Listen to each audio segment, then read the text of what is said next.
Бүгін сіздерге духовкада тез әрі дәмді дайын болатын майсыз осындай наггетсыларды көрсететін боламын. Ол үшін филе аламыз. Егер де қонаққа пайдаланатын болсаңыздар, голенмен немесе крылышкемен тоже пайдалануға болады. Мен үйдегі балаларға беру үшін кішкентай балдар болғандықтан мен филені пайдаландым.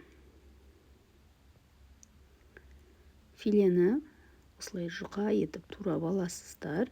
Енді үлкен кішілігін өздеріңіздің қалауларыңызша. Мен қолға ілінетіндей етіп турап алдым.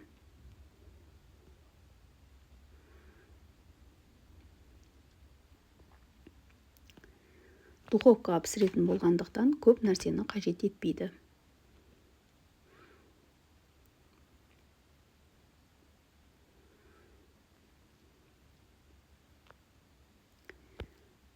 Дайын болған филелерімізді ұнға батырып аламыз. Қолмен жұмыс жасаған өте ыңғайлы, бәрі бірыңғай жабысатын болады ұнға.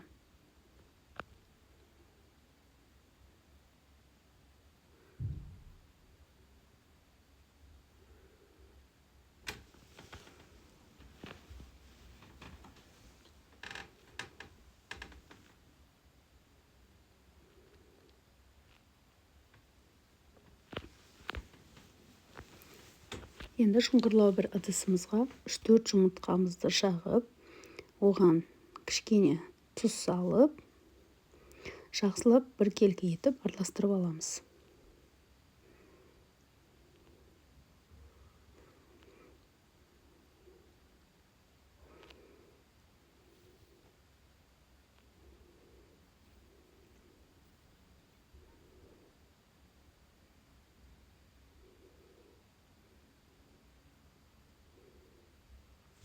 Тағы бір ыдысымызға осындай сухариміз саламыз. Бұл панко деп аталады. Базарларда осындай панко деп сұрасаңыздар береді.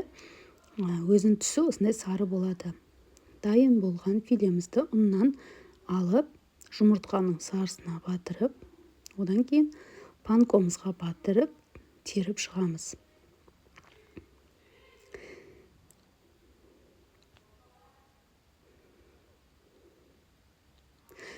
Кейбіреулеріңіз ащы жақсы көресіздер, кейбіреулер ащы жақсы көрмейді. Сол себепті мен балаларға жасап жатқаннан кейін жартысына ащы қостым, жартысына ащы қоспадым.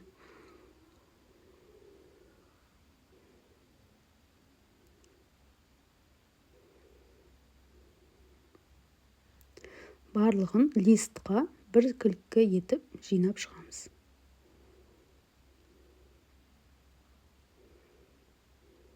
Осылай жеке-жеке істесеңіздер, піскенде де әдемі болып шығады.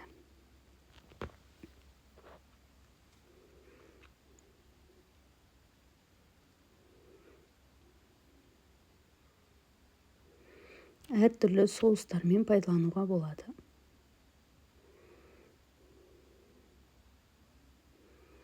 Тартар соусымен өте керемет болады. Енді қалған филемізге қызыл бұрышпен кішкене вегетта қостым. Барлығын араластырамыз. Бұл кішкене ащылау болып шығатын наггетсыларымыз.